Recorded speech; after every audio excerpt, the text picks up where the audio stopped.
오늘 우리가 읽은 말씀은 아주 유명한 탕자의 비유의 일부분입니다. 탕자가 집을 나갔는데요. 탕자가 집을 나간 것은 그냥 우리가 생각하는 가출 정도가 아닙니다.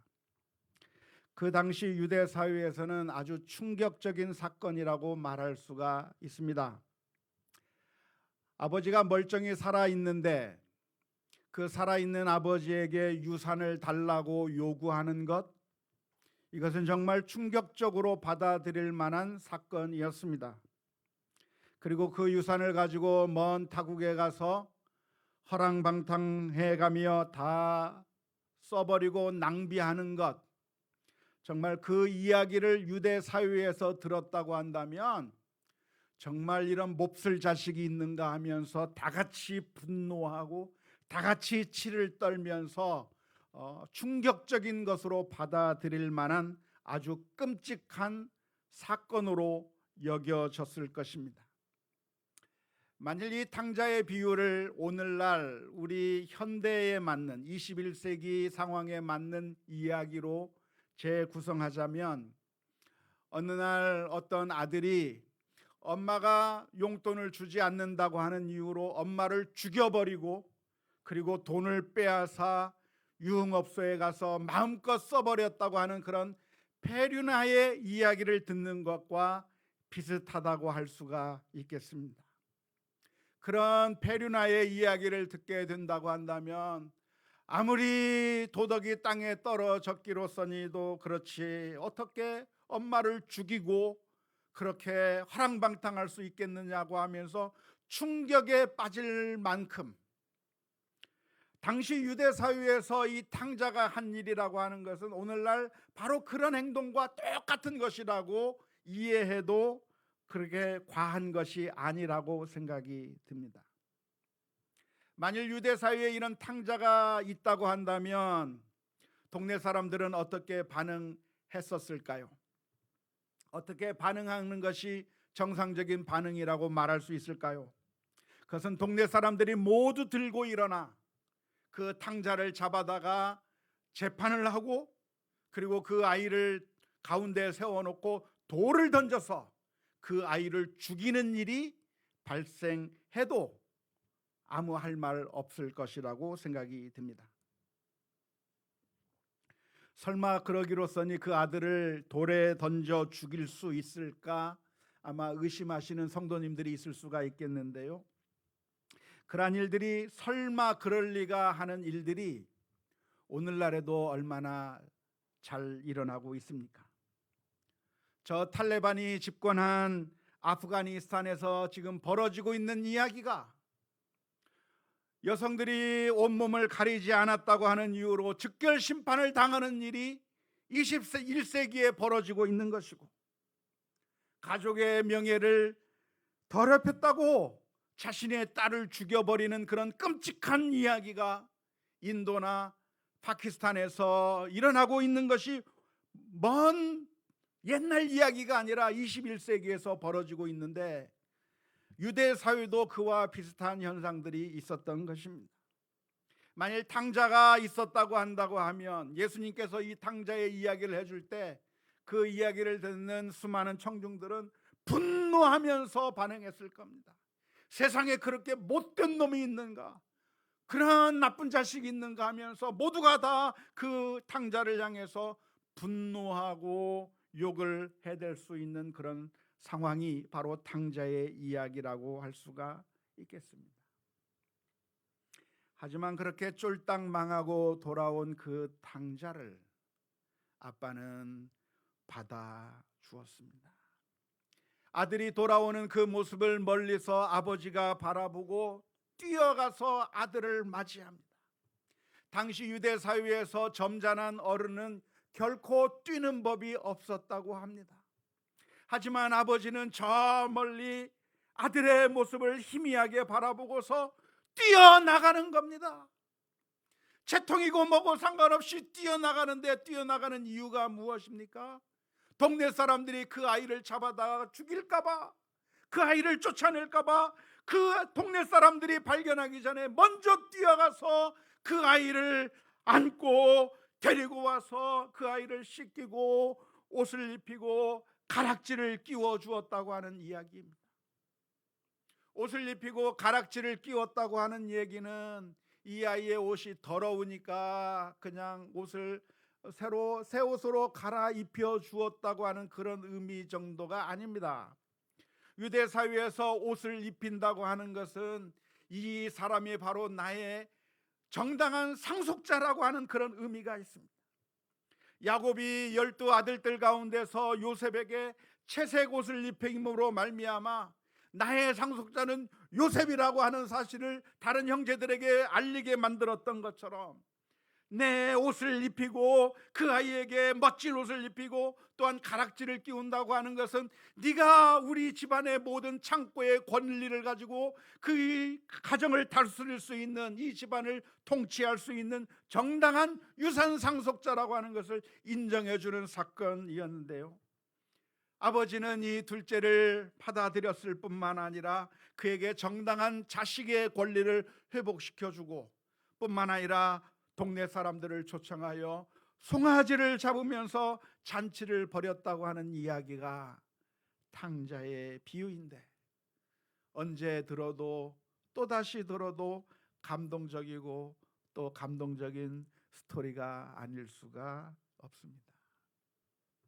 그런데 오늘 본문의 말씀은 그 이야기 이후에 일어나는 두 번째 장면을 기록하고 있습니다.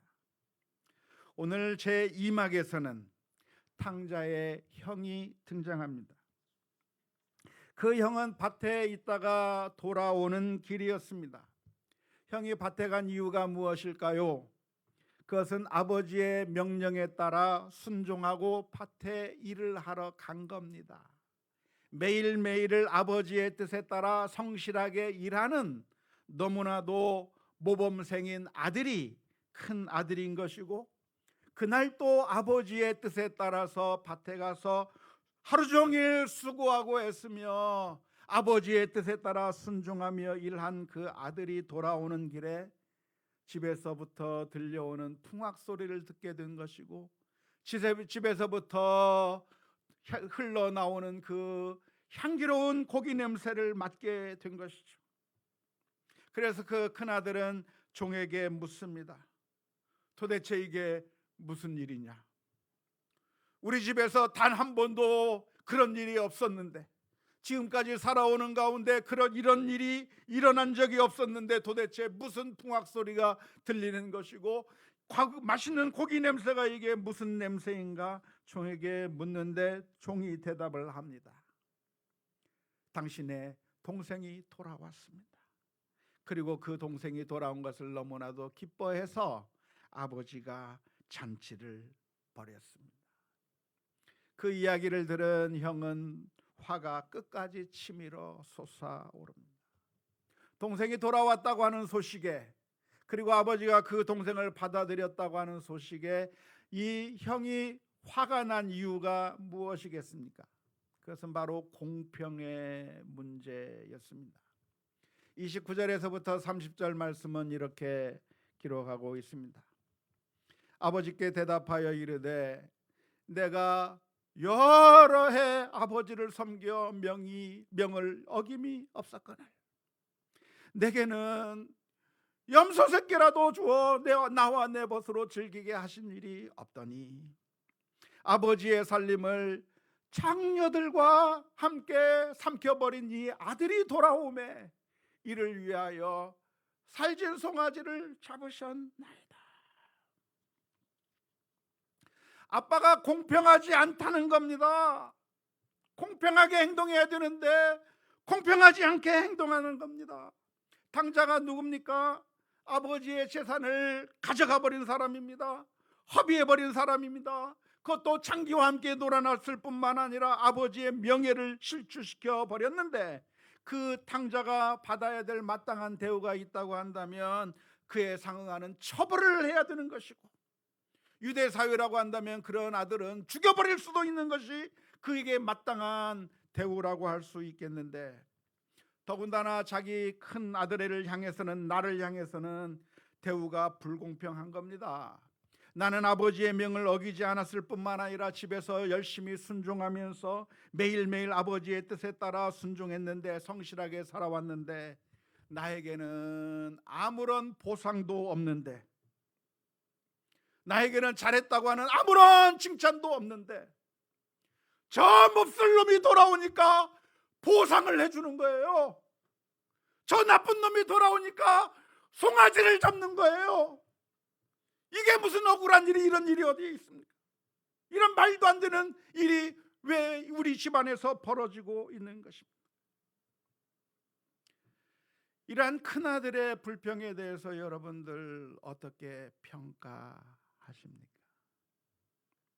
어쩌면 일리 있는 불평이라고 생각이 듭니다. 우리는 많이 가졌느냐 적게 가졌느냐 때문에 불만이 있는 것이 아니라, 공평하지 못한 대접을 받으면 불만이 생겨나는 겁니다. 공평이라고 하는 것이 무엇입니까?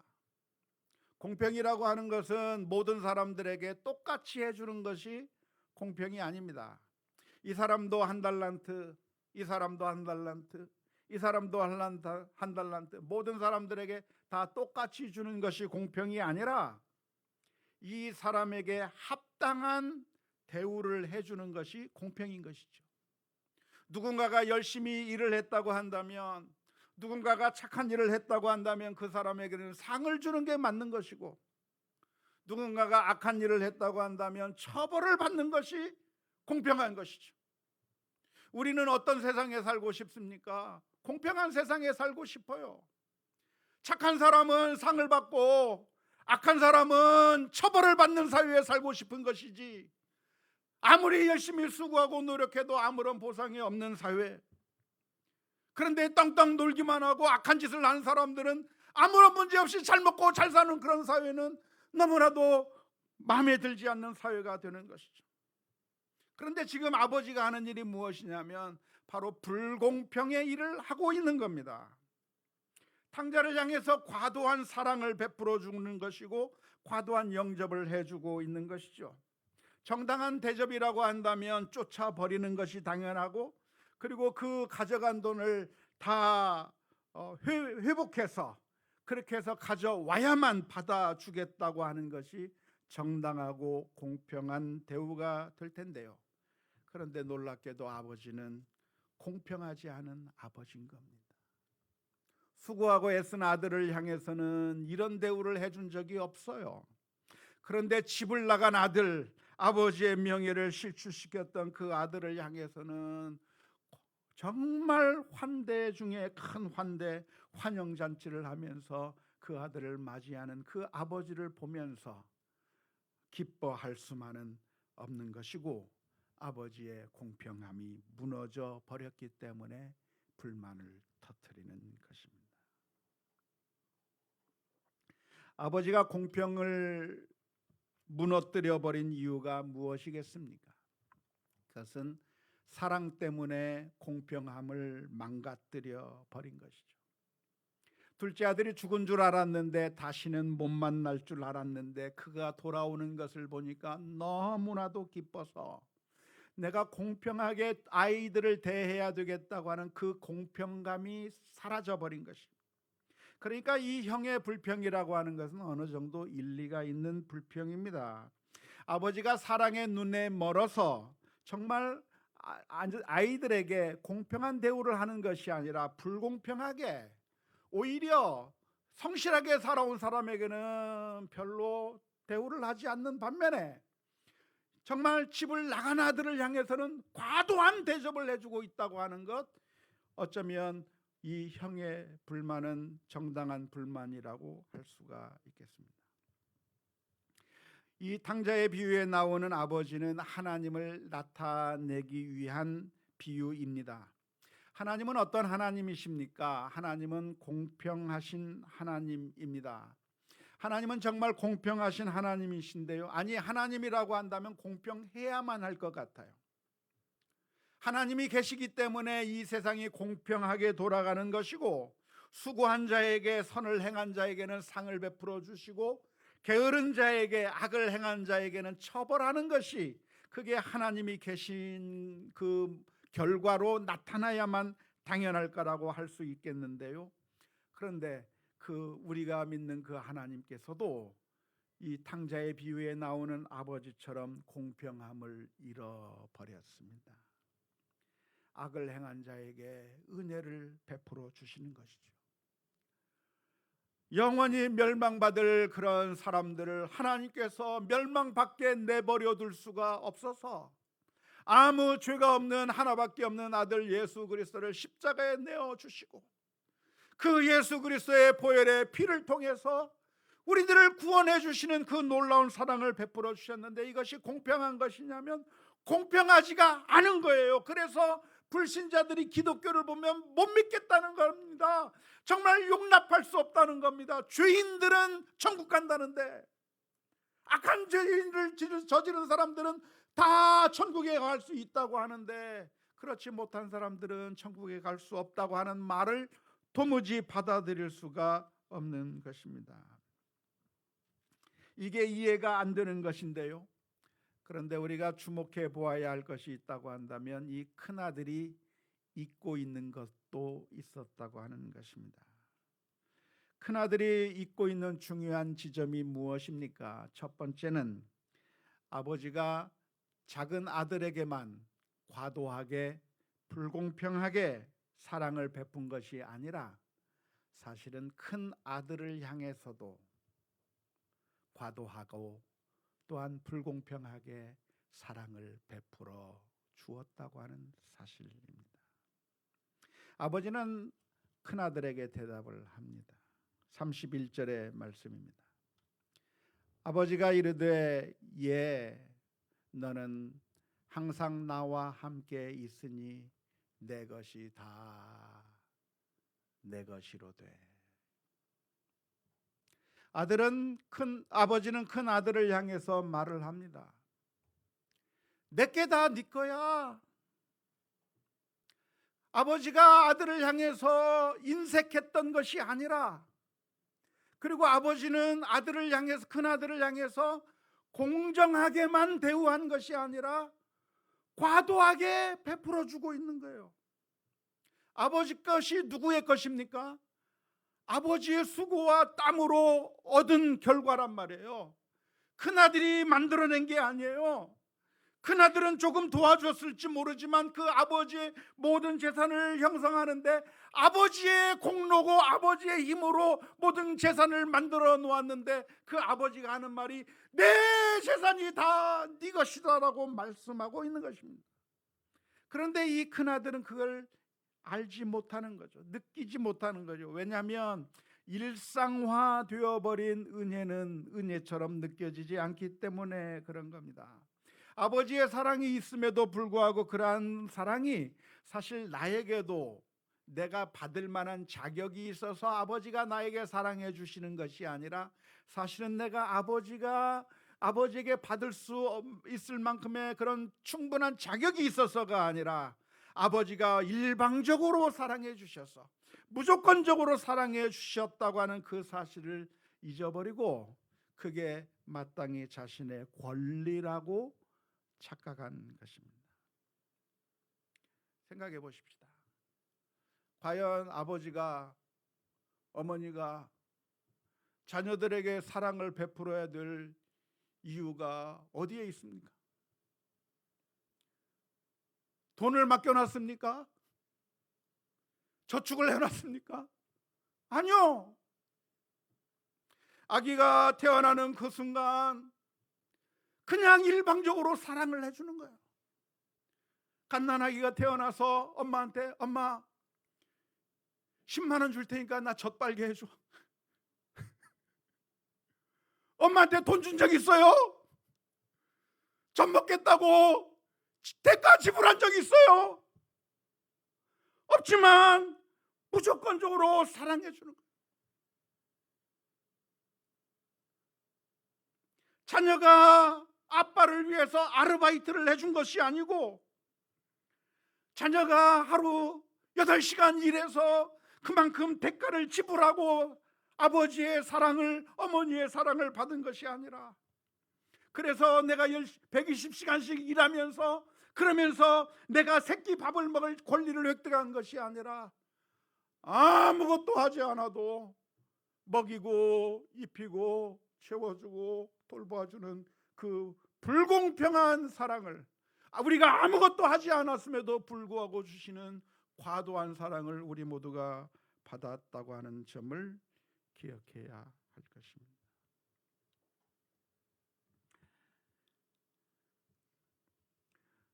큰아들이 지금까지 누리고 있었던 그 모든 것들은 다 불공평한 것이고 자기가 힘써서 애써서 획득한 것이 아니라 자기가 누릴 수 없는 것임에도 불구하고 지금까지 주어진 것이고 그 과도한 사랑을 받았다고 하는 그 사실, 아빠가 작은 아들에게만 사랑을 베푼 것이 아니라 과도한 배려를 한 것이 아니라 사실은 자기에게도 사랑을 베풀어 주었다고 하는 그 사실을 큰아들은 망각해 버렸던 것입니다.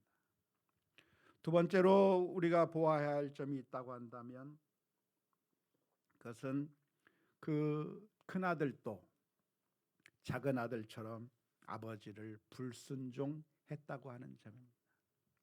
큰아들은 탕자를 바라보면서 집을 나간 자식이고 아버지의 재산을 먹은 자식이고 그 탕자의 온갖 비난할 거리만을 바라보았지만, 그리고 자기 자신에 대해서는 이렇게 표현합니다. 나는 여러 해 아버지를 섬겨 명을 어김이 없었다고 이야기를 합니다.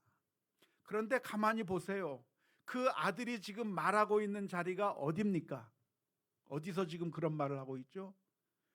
집 밖에서 이야기를 하는 거예요. 집을 나간 게 둘째 아들만 나간 게 아니고 첫째 아들도 아버지의 집으로 가기를 거부하면서, 안 들어가면서 아버지의 명을 거부하면서 집에 들어갈 수 없다고 이야기하고 있는 거예요. 둘째 아들만 나쁜 짓을 한 것이 아니라 큰아들도 지금 아버지의 명을 어기면서 집에 들어갈 수 없다고, 나는 그 아버지의 품에 갈 수 없다고 이야기하는 그 모습을 보여주고 있는 것인데요, 우리는 다른 사람들의 허물을 잘 보지만 자기 자신의 허물을 잘 보지 못하는 경향이 있는 것입니다.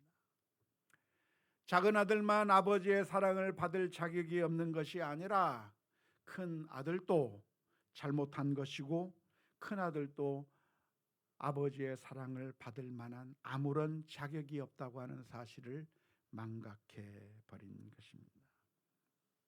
어쩌면 우리는 이 세상에 살아가면서 탕자의 형과 같이, 큰아들과 같이 생각하며 살 때가 많습니다. 왜냐하면 우리는 늘 하나님 앞에서 나 자신을 바라보는 것이 아니라 우리 주변 사람들을 비교하기 때문에 그렇습니다. 나의 허물을 바라보는 것이 아니라 내 옆에 있는 사람의 허물을 먼저 보고, 그리고 저 사람보다는 내가 더 신실하게 살았고, 저 사람보다는 내가 더 정직하게 살았고, 저 사람보다는 내가 더 하나님을 인정하며 살았는데, 하나님 그런데 왜 나한테는 돈을 안 주세요? 하나님 그런데 왜 나한테는 건강을 안 주세요? 하나님 왜 내 기도는 안 들어줍니까? 왜 저 사람한테는 과도하게 축복을 주는데 왜 나한테는 안 주는 겁니까? 우리 주변을 바라보면서 감사가 사라지고 교만한 마음이 솟아오르고 때로는 하나님의 은혜를 망각하며 살아가는 모습을 보일 때가 많습니다. 하지만 오늘 본문의 말씀을 묵상하면서 우리는 하나님 아버지의 사랑을 다시 한번 바라보아야 하는 것인데요, 하나님의 사랑이 우리들에게 불공평하게 억제되어 있는 것이 아니라 사실은 영원히 멸망받을 수밖에 없는 저와 여러분들, 하나님께서는 무한히 사랑해 주셔서 값없이 하나님의 은혜를 베풀어 주셨다고 하는 그 사실을 기억하며 날마다 감사와 찬송으로 기뻐함으로 살아가는 우리 모두가 다 될 수 있기를 주님의 이름으로 축원합니다. 잭 캔필드라고 하는 사람이 쓴 마음을 열어주는 101가지의 이야기라고 하는 책이 있습니다. 한때 굉장히 베스트셀러가 되었던 책인데요. 그 책에 나오는 여러 가지 이야기들, 에피소드들 가운데 어떤 한 에피소드를 여러분들에게 소개해 드리고 싶습니다. 이 사람은 여러 사람들에게 글을 받아가지고 엮어서 낸 책인데요. 어떤 한 사람이 보낸 글에 이런 이야기가 있습니다. 어느 날 저녁 준비를 하고 있는데 어린 아들이 부엌으로 와서 쪽지를 내밀었습니다. 저녁 준비를 하던 그 엄마는 앞치마로 손에 있는 물기를 닦은 후 그 아이가 준 쪽지를 받아서 읽었는데요. 그 쪽지에는 이렇게 기록되어 있었습니다. 청구서, 잔디 깎은 값 5불, 이번 주에 내 방 청소한 값 1불, 가게에 엄마 심부름 다녀온 값 50전, 엄마가 시장 간 사이에 동생 돌보아 준 값 25전, 쓰레기 내다 버린 값 1불, 숙제를 잘한 값 5불, 마당을 청소하고 빗자루질한 값 2불, 전부 합쳐서 14불 75전짜리 청구서를 꼬마아이가 엄마에게 내밀었습니다. 그 청구서를 바라보는 엄마를 바라보면서 기대에 차서 엄마를 바라보고 있는 그 아들의 얼굴을 엄마는 쳐다보고, 그리고 연필을 가지고 와서 아들이 쓴 종이 뒷면에 이렇게 적었다고 합니다. 너를 내 뱃속에 10달 동안 데리고 다닌 값 무료. 내가 아플 때 밤을 새워가며 간호하고 널 위해 기도한 값 무료. 너 때문에 지금까지 여러 해 동안 힘들어하고 눈물 흘린 값 완전 무료. 너 때문에 불안으로 지샌 수많은 밤과 끝없이 염려해야 했던 시간들 모두 무료. 장난감, 음식, 옷, 그리고 심지어 내 코를 풀어준 것까지도 몽땅 무료. 이 모든 것 말고도 너에 대한 내 진정한 사랑은 모두 무료.